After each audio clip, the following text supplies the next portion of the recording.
大家好，我是扫地僧。大家可能也曾看过一些商战或者金融类的电影，里面总有一些人在背后运筹帷幄，决战千里之外。他们给人的感觉是神秘的，甚至有点恐怖，因为他们可能掌握了我们很多人的命运。我们很常把这些人形容成一条巨大的鳄鱼，因为这些人喜欢抱团，势力很强大，而且在金融领域的空头战争中，就像鳄鱼一样极为凶残。但现实世界有这样的人吗？我们看到的有钱企业家，像比尔盖茨、扎克伯格、马云、马化腾、李嘉诚，他们的形象也不是很负面啊，至少他们没有给我们这种感觉。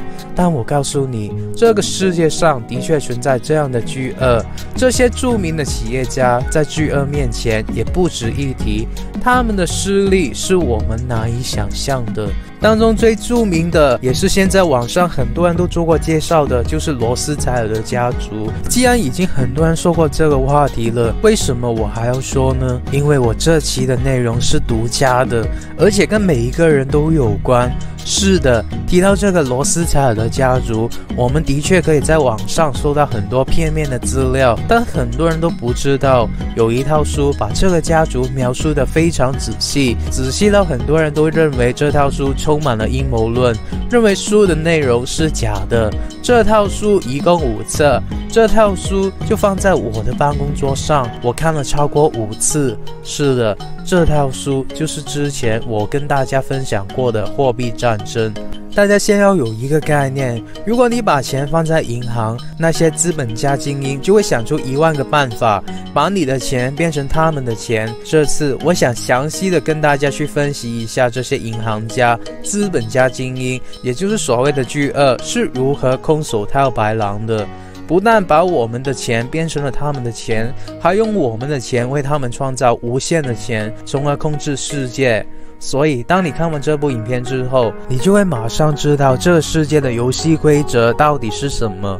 如果你不想自己的钱在无形中溜走，我用心良苦的劝你，一定要把这部影片看到最后。如果你能听懂，你将会瞬间觉醒，从此你拥有了大局观，而这个大局观将会影响你对身边微小事物的看法。赚钱也可能只是顺手拈来的事罢了。但开始之前，我还是强调一下，这个频道是专门培养企业家、资本家、有钱人的。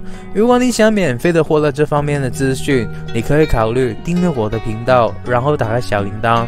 我真心的祝福为这部影片点赞的兄弟姐妹们早日达到财富自由，也希望大家可以无私的把影片分享出去，让更多的有缘人获得祝福。好了，话不多说，我们直接上干货吧。首先，为什么我说这些金融大鳄是恐怖的呢？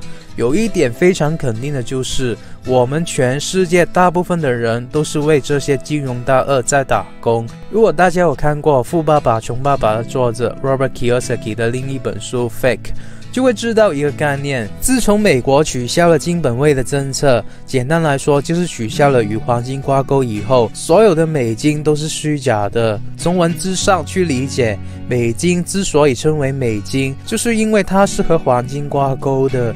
那取消了挂钩，自然现在流通的美金都是虚假的啊！别觉得是无稽之谈，真的是这样的。你知道银行体系是怎么形成的吗？很久之前，黄金是公认的货币，大家都用黄金做交易，因为黄金是一种稀缺的资源，在地球上难以找到其他物质可以代替，直到现在也是。当时像我们这样的商人，如果想要到其他国家谈生意，就要带着金条或者金币往外跑，十分不方便携带，这也是黄金作为货币的缺点。那么当时有一些比较聪明的人，就是银行家的祖先，他们想到了一个解决办法。你看，能解决困难的人都能赚大钱。这些银行家就跟商人说，这样吧，我帮你们保管金条和金币，然后我会给你们一张纸，上面写着我帮你们存放着金条和金币，你们到达其他国家以后就可以用这张纸来交易。比如你要到比利时卖巧克力，你就用这张纸去买巧克力，然后让那些卖你巧克力的老板拿着这张纸来找我们银行家换回金条和金币。这样的话，你们就不用带着这么重的黄金去做生意了。商人一听，感觉非常方便，方便让人变得懒惰。这些商人再也不想带着这些黄金去做生意了，于是就把黄金都放在银行家那里，然后就带着那张纸去做交易了。大家听懂了吗？我们现在的钞票就是当时的这张纸，是我们用黄金换来的。故事还没有结束，这些银行家是不会白白的帮你的。他们拿到了黄金以后，就把这些黄金借出去来收取利息。比如我是银行家，你在我这里存了10个金币，但国家规定我只能把90%的金币借出去，留下10%的金币作为存款保证金。于是我就把这10个金币当中的9个借出去了，借给了小明。我让小明还我13个金币，因为他急着需要钱去周转，他就答应了。但我借出去的并不是金币，而是那张钞票，上面写着可以跟我取回9个金币。小明就拿着这张钞票去交易了，他用全部的钱跟小白买了一些货物。小明就把这张钞票给了小白，然后小白就找到了我，想问我取走那9个金币。我灵机一动，我跟小白说，这样吧，你也不急着用这9个金币，我给你1个金币的利息吧。1年后你来我这，我还你总数10个金币。小白就很开心，因为他觉得自己可以不劳而获的赚到1个金币。于是我就给了小白一张欠条，上面写着我欠他10个金币，他1年以后就可以找我换回来。小白收到了以后就很高兴的走了。你听懂了吗？这其实就代表着小白也把他的9个金币存放在我这，我又可以根据政府规定把90%的金币借出去，就是8.1个金币来赚高昂的利息。但我借出去的也同样是钞票，写着可以换回8.1个金币的钞票，然后就有人拿着这张钞票来换8.1个金币。我又写了一张欠条给他，给了他1点利息。之后我又借出了这8.1个金币的90%出去，然后故事不断发生。我只需要10个金币，就能透过不断的借钱出去赚到无数的钱。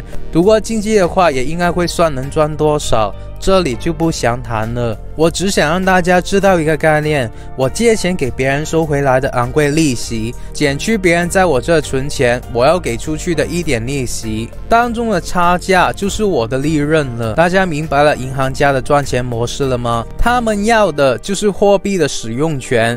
这还不是最扯的，如果大家稍微有点慧根，就会知道这个世界所有的东西都是有 bug， 就是漏洞。那这个方法有 bug 吗？别着急，先订阅我的频道，然后打下小铃铛，让我为你徐徐道来。对的，这种赚钱的方法也不例外的有一个漏洞，如果大家同时到银行把黄金取出来，那么银行家就必须要给无数个人退回金币了，但他们只有10个金币，那要怎么退呢？对，没办法退，所以就直接告诉你无法退了。在1973年，当时的美国总统就取消了金本位政策，也就是说把这个银行家赚钱的 bug 给修复了。那些银行家就可以说，你要退回黄金吗？现在不能退了，但你还是可以用这10个金币等值的钞票去交易。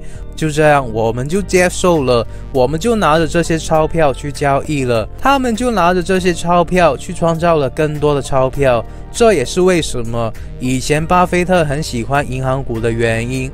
听完以后，你也会觉得银行是一个很难亏钱的行业。当然，现在出现了虚拟货币这个话题，我们有机会再谈。那么现在你想想，还是觉得不对啊？如果每个人都不存款了，都拿着欠条问银行家取出钞票，那么这个银行体系也会崩溃啊。是的，这个世界就曾经发生过集体，每个人都去银行取钱，弄到很多银行都有破产和倒闭的危机。但政府是不可能让银行破产的，因为如果连银行都破产的话，经济绝对崩溃，这就会衍生出很多政治问题、管理问题，这里就不细说了，反正就会非常严重。所以政府就想出了一个方法去帮助这些银行家，就是大家常听到的量化宽松政策。简单来说，就是不断的印钱。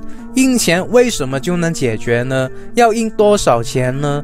这就来到这部影片最精彩的部分。大家还记得我之前解说过一套书吗？就是货币战争。其实当中就有一个阴谋论是我没有说过的，但我认为大家都必须要知道，就是我们的这个世界是被一个精英集团所控制的，当中最牛的就是一个很神秘的家族，叫做罗斯柴尔德家族。这个家族牛到什么程度呢？据说他们所控制的财富甚至占了世界总财富的一半，这不吹牛吗？为什么我们没有在什么世界富豪排行榜看到他们家族的人的踪影呢？因为这个罗斯柴尔德家族是有一个家规的，他们祖训规定子子孙孙都不能公开家族的财富，就是让他们低调。他们被称为当时欧洲凌驾于英国、法国、德国、俄国和奥地利之上的第6个帝国。货币战争这本书提到当年希特勒要灭了犹太人，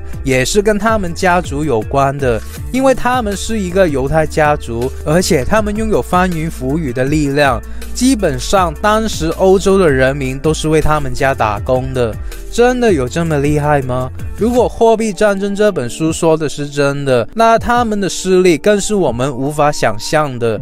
因为货币战争这本书说到，欧洲的银行基本上都是他们家开的，甚至就连美国的美联储也是他们家开的。简单来说，他们家控制了多个大国的货币发行权，然后他们就不停的印钱。大家都知道，一样东西如果变多了，就不稀缺了，而不稀缺就代表着价值变少了。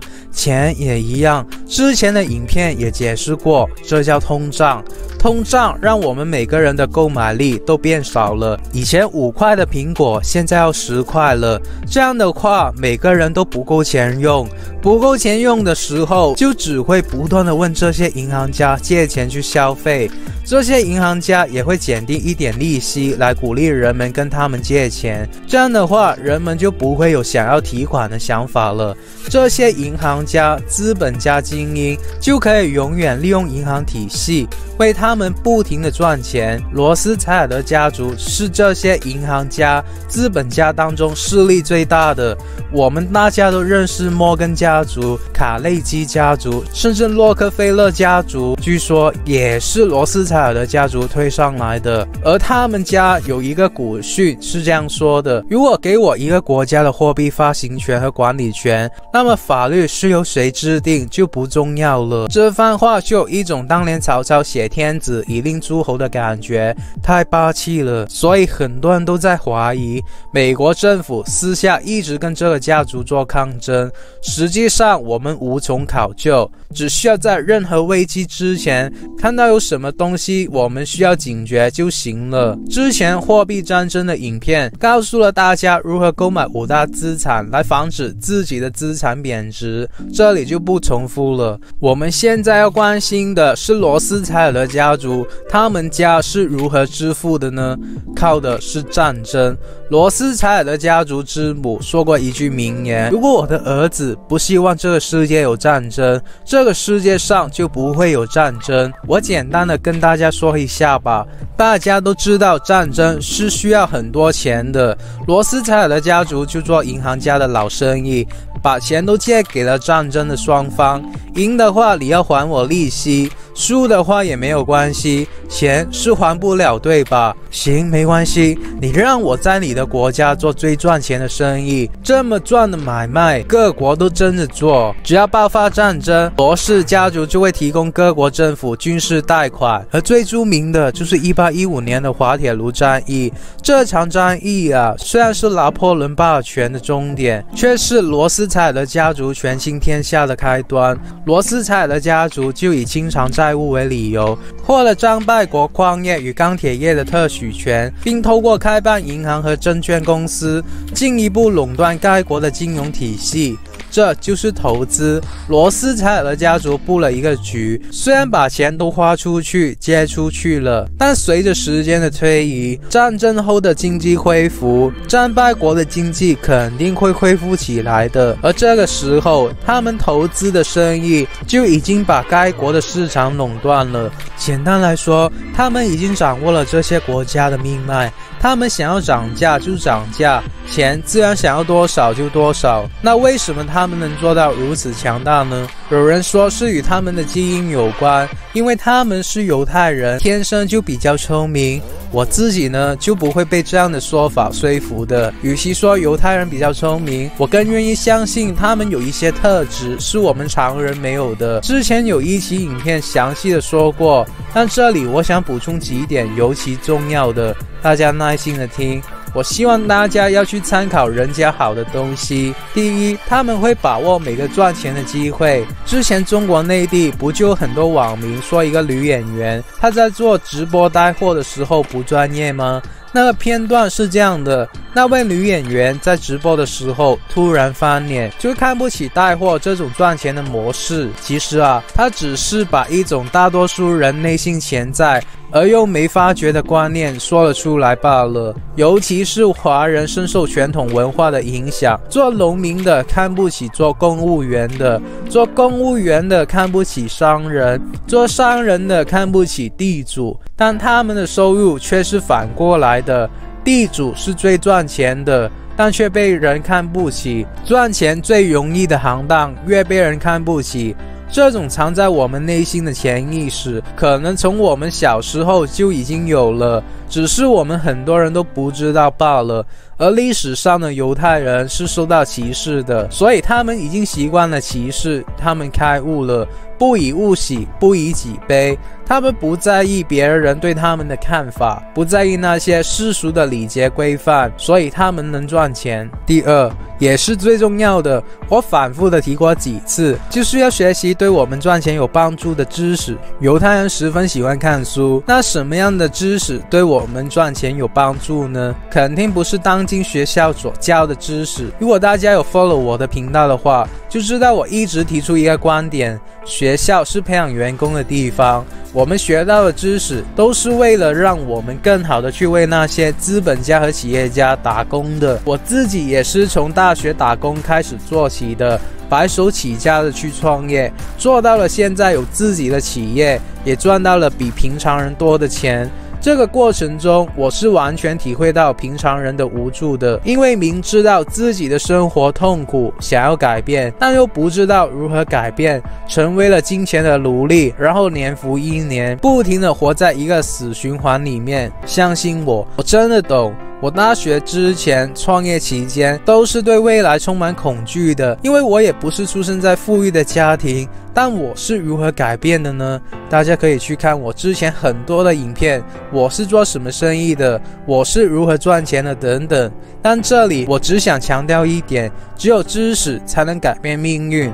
我自己一年会看超过100本书，各种领域的书我都会看，然后我会挑选一些对我赚钱或者提升我格局有用的书籍来看，反复的看，看到恶心为止。读书百遍，其义自现。很多道理那些大学教授不懂的我都懂，所以我混得比那些教授好，赚的钱比他们多。因此有很多兄弟姐妹们经常留言问我，希望我给他们一个书籍的清单，希望我带着他们一起读书。我就觉得这提议不错，因为我坚信知识只有分享出去了才是自己的。一个人如果能把道理弄清楚，然后整合，再用最简单的语言把内心的想法表达出来，这个人才真正拥有知识。所以我们团队就筹办了好久，决定搞一个扫地僧藏经的读书会。就像上面所说的，你不会选书，我就为大家精心挑选100本不同领域的好书，这些书籍足以改变一个人的命运、财富、价值观、思维，还有对世界的大局观。然后在这1年内，用音频的方式跟大家进行深度的拆解分析，梳理该本书核心的内容、案例和要点，而且每一期都会为大家提供思维导图，方便大家做归纳理解。最重要的是，我还会拉一个 Facebook 群组，大家加入读书会以后，就可以免费的进入群组，互相认识，进行心得交流。我会考虑定期举办一些抽奖活动，或者告诉大家一些我最新研究的赚钱方法。我告诉你，进入我们读书会的都是我的家人，我们要做的就是抱团。我的目标是要让群里每一个兄弟姐妹们都能成为社会的精英，大家都要开得起跑车，住得起豪宅，组建幸福美满的家庭。大家只要在1年内跟着我们团队的脚步，做好我在群里为大家布置的功课，就可以透过知识的力量，从一无所有到一无所缺。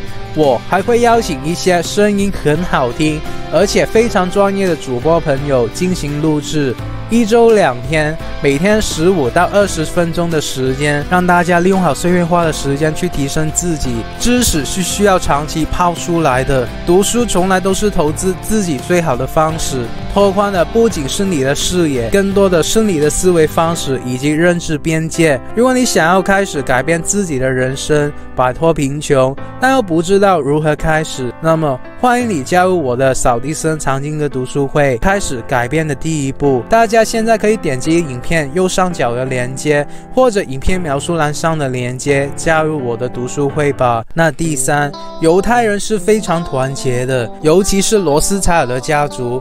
你知道吗？很多人出来创业，赚到的钱传到自己的孩子手上就没了，因为他们喜欢搞分家、争家产，内部并不团结，所以导致了这世界上100年企业、1000年企业非常的少。大多数的人玩的是减法，而罗斯柴尔德家族玩的却是加法。这个家族的老爸分别把他的5个儿子都派到了不同的国家去做生意，每个人都做自己的，但一发现有利可图，就互相通报各国的情况，一起来赚钱。随着业务版图扩张，罗斯柴尔德家族建立了庞大的情报网络，在各国间通过汇率套利、炒作黄金、走私货物牟利。这就是为什么我们叫这些人做金融巨鳄。一根竹子很容易折断，但5根竹子就很坚实了。就像我的藏经和读书会，自己一个人读书，领悟到的知识是有限的，但经过大家互相的交流，知识才能变得没有边界和框架。大家听懂了吗？我要告诉大家一个秘密，只要不停的大量印钱，房价和股价长期来说只会不断的提升，而如果真的有人在背后操纵的话，是不会停止印钱的，因为一旦停止，整个世界的银行体系都会完蛋。所以巴菲特才会说指数基金是最好的投资，因为长期来看是上升的。那么当我们知道了这世界的游戏规则以后，要如何混得好一点呢？首先，识时务者为俊杰。当我们处于弱势，就一定要跟随大趋势去走。什么为之大趋势呢？从股票投资来看，就是股价要涨的时候你就买入，股价跌的时候你就放空。别觉得是废话，现实很多人都是反过来的，在股价不停下跌的时候买入抄底，在股价上涨的时候卖空摸底，所以大多数的人都是被巨鳄收割的股民。那如果从事业来看，就是要做未来不会被人工智能取代的工作或者生意，同时也要跟随移动互联网的趋势。我告诉你，如果你真的不想被时代的发展趋势给淘汰，无论如何也要搞清楚怎么在网上做生意，开个网店也好，做自媒体也好，我自己2样都有。但我官方推荐给大家的创业项目是在 YouTube 创业。首先，因为这个平台是有流量保证的，不用害怕没有人看。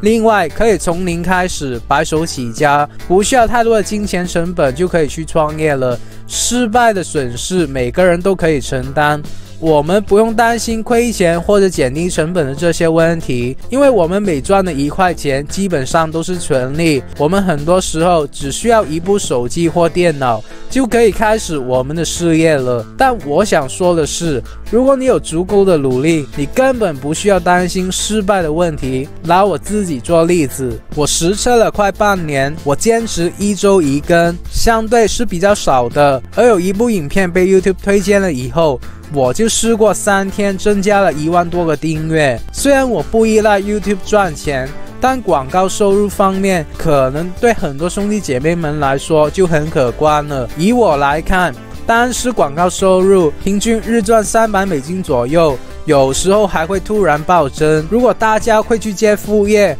或者售卖产品的话，赚的就是被动收入了。我也不隐瞒，如果你对这方面赚钱有兴趣，可以点进我右上角连接上的影片。既然这么赚钱，那该怎么开始呢？我本人试过看相关的书籍，但暂时也没有发现有一本可以推荐给大家。而后来我认识了小船，也参加了他的 YouTube 课程。